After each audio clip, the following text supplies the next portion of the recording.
সীমার বাইরে অনেক আলেমকে হাতে পায়ে কয়লা বানানো হয়েছে, তারা বানরের মতো আয়না করে হেঁটছে, তারা চলতে পারছে না।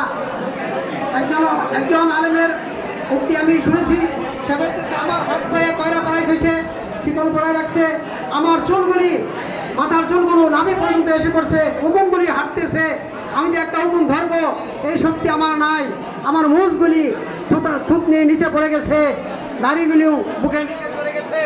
কিন্তু এই অবস্থা গেছে, সে শাস্তির কথা মানে বলা যায় না। একজন আলেম বর্ণনা দিয়েছে, সে যে চোখের পানি ফেলছে আয়না করে, তার এই চোখের পানি যদি জমা করা হতো তাহলে ছোটখাটো একটা পুকুর ভরা যেত। কি পরিমাণ কষ্ট সে করেছে।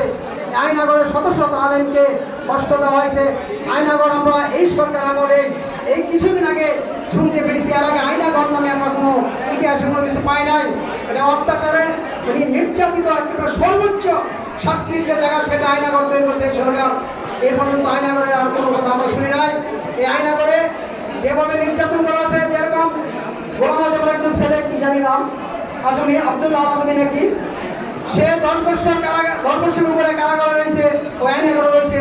এদিকে তার ওয়াইফকে গত বছর 2023 সালে তার মা এবং তার আত্মীয় স্বজন অন্য জায়গায় বিবাহ দিয়েছে, কিন্তু 24 সালের ছেলে বাড়িতে এসে থেকে নিজের স্ত্রীর বিয়ে হয়ে গেছে 10 বছর অপেক্ষা করে। কিরকম কষ্টের কথা! 10 বছর অপেক্ষা করে নিজের স্ত্রীকে বিয়ে দিয়ে দিয়েছে, যে ছেলে নাই, কিন্তু 11 বছরের পর সে বাড়িতে হাজির হয়েছে। অত্যন্ত কষ্টের ব্যাপার, দুঃখের ব্যাপার। অথচ মানুষগুলিকে এইভাবে নিয়ে গেছে, এইভাবে নিয়ে যাওয়া কোনো প্রকাশ পায় না, একটু আছে না, মারা গেছে। বিএনপির ইলিয়াসের কথা আমরা শুনতেছি, তাকে 2 বছর পরে হত্যা করা হয়েছে, আয়না করে রাখা হয়েছে 2 বছর।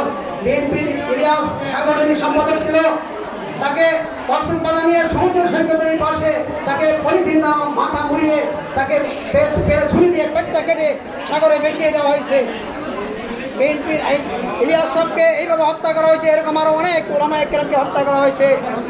কারণ গেছে গা, যাক আমরা একটু খেয়াল করি আমাদের